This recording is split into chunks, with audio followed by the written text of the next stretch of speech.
Hey everyone, I'm Anna the Hurricane Holotin, 3-time world boxing champion, and you're watching PhilippineNews.com.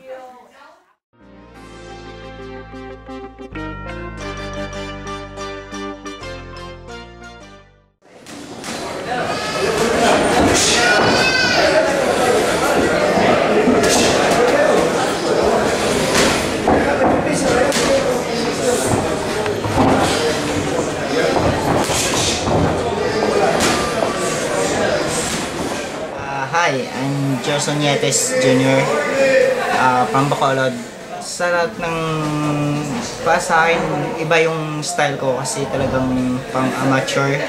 Talagang kinukuha ko lang yung kalaban ko sa bilis tsaka sa talino.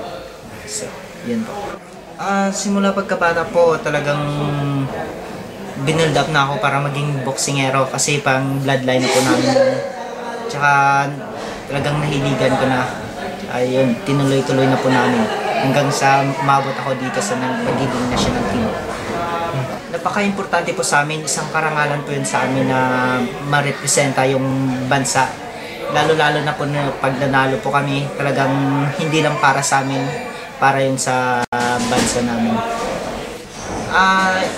Yung talagang target ko po yung makakuha ng gold medal sa Olympic kasi yan po yung talagang minimithin namin lahat ng boksingero sa national team. Yun po yung talagang target namin.